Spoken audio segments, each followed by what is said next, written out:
أعوذ بالله من الشيطان الرجيم. بسم الله الرحمن الرحيم. ياسين والقرآن الحكيم إنك لمن المرسلين على صراط مستقيم.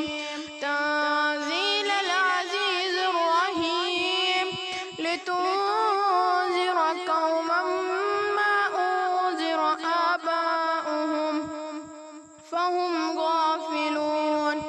لقد حق القول على أكثرهم فهم لا يؤمنون.